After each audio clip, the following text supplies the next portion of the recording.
तो hello guys, welcome to तोजीवे channel. Part 2 में हमने देखा था कि लॉर्ड वीरस ने गोकू के ऊपर अपना बहुत बड़ा एनर्जी बॉल फेंका था। तभी गोकू को उसका पैर भारी लग रहा था और वो नीचे देखता है कि वही एलियन बच्चा उसके पैर से चिपका हुआ है। गोकू लॉर्ड वीरस का अटैक अपने पीठ पर लेता है ताकि वो उस एलियन बच्चे को बचा सके। वो अटैक इतना ज्यादा पावरफुल था कि गोकू की पीठ पूरी जल जाती है और उसके इंटरनल ऑर्गन्स भी हम देख सकते हैं। लेकिन गोकू ने अभी हार नहीं मानी है। गोकू अपनी थोड़ी एनर्जी उस बच्चे को देता है। तभी अचानक से गोकू गिर जाता है और बेहोश हो जाता है। अभी हमें आगे देखना है क्या गोकू की लिमिट्स यहाँ तक ही थी, क्या गोकू सच में लॉर्ड वीरस से हार चुका है। तो चलो वीडियो स्टार्ट करते हैं। गोकू बेहोश होने के बाद सपना देखता है और बोलता है ये जगह कितनी शांत है, लेकिन ये कौन सी जगह है, पानी जब मैं काफ़ी ज़्यादा प्यासा होता हूँ।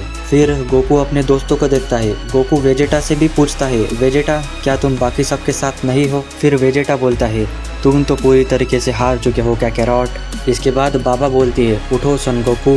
इसके बाद गोकू बोलता है पापा आप यहाँ कैसे आ गई। और तभी अचानक से गोकू जाग जाता है और खड़ा हो जाता है। जैसे ही गोकू उठता है वो अल्ट्रा इंस्टिंक्ट में ट्रांसफॉर्म हो जाता है। फाइनली गोकू अल्ट्रा इंस्टिंक्ट में ट्रांसफॉर्म हो चुका है। तभी गोकू उस बच्चे को पकड़ता है और टाको टाको प्लेनेट पर छोड़ देता है। फिर गोकू अचानक से बीरस एंड वीस के पीछे आ जाता है। इवन बीरस को भी ये नहीं पता कि गोकू प्लेनेट से बाहर कब निकला। इसके बाद गोकू एक प्लेनेट के पास जाता है और उसे पकड़ लेता है।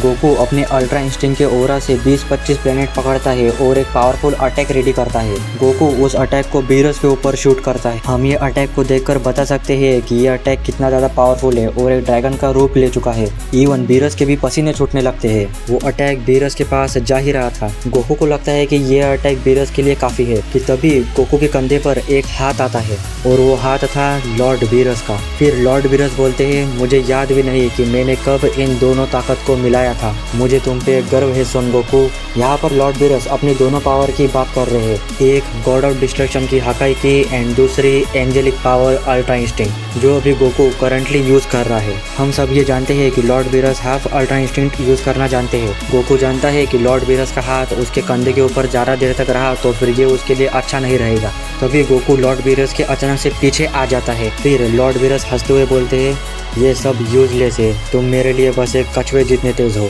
फिर गोकू अपने कामेहामेहा के पोज में चला जाता है और इस बार देख के हम बता सकते हैं कि गोकू अपना नॉर्मल कामेहामेहा इस टाइम यूज नहीं कर रहा है। इसके बाद विज बोलता है ये लोग तो सच में हद पार कर रहे हैं। लॉर्ड वीरस भी डिस्ट्रक्शन पावर के साथ अल्ट्रा इंस्टिंक्ट का भी यूज कर रहे हैं। इसका मतलब लॉर्ड वीरस ने गोकू को एज अ पावरफुल योद्धा समझ लिया है। फिर लॉर्ड वीरस बोलते हैं गोकू तुमने मुझे ये पावर यूज करने पे मजबूर कर दिया। फिर हम गोकू को देखते हैं जो अपना कामेहामेहा जस्ट वीरस के ऊपर शूट करने ही वाला था कि तभी गोकू को एक झटका लगता है। गोकू के साथ अभी वैसी ही सिचुएशन हुई है जैसे टूर्नामेंट ऑफ पावर में जीरेन के सामने। वीरस भी लाइक ये क्या हो गया।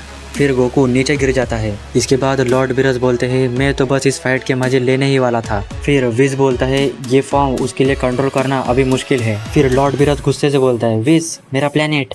इसके बाद हम काय के वर्ल्ड में आते हैं जहाँ पर शिन बैठा होता है और ओल्ड काय बुक पढ़ रहे होते हैं। तभी अचानक से लॉर्ड वीरस एंड विस वहाँ आ जाते हैं। लॉर्ड वीरस विस के हाथ से छड़ी छीनते हैं और सीधा शिन के पास जाते हैं। तभी शिन डरते डरते हुए बोलता है लॉर्ड वीरस आपका यहाँ अचानक से आना किस लिए। तभी लॉर्ड वीरस बड़ी गुस्से से बोलते हैं बताओ मुझे क्या तुम मेरा प्लेनेट ठीक कर सकते हो या नहीं। फिर शिन बोलता है हाँ मैं कर सकता हूँ। इसके बाद विस वीरस एंड शिन को वीरस के प्लेनेट पर लेके जाता है। फिर शिन वीरस के प्लेनेट को देखता है और शॉक होता है और शॉक होते हुए बोलता है क्या बस ये इतना ही बचा है। फिर विज बोलता है हाँ बस इतना ही बचा है। फिर लॉर्ड वीरस गुस्से से बोलते हैं क्या हुआ शिन, क्या तुम ये अपनी बकवासी जॉब करने के लिए एबल नहीं हो। फिर शिन बोलता है नहीं ऐसी बात नहीं है, मैंने जितना सोचा था उससे ये ज़्यादा टाइम लेगा। फिर लॉर्ड वीरस बोलते हैं अच्छी बात है शिन, विस चलो हमें गोकू को लेने जाना पड़ेगा नहीं तो उसका एटमॉस्फेरिक ऑरा खत्म हो जाएगा। यहाँ पर आपने नोटिस नहीं किया होगा कि गोकू स्पेस में सांस कैसे ले रहा है। इस 30 मिनट के फाइट में गोकू को ऑक्सीजन की जरूरत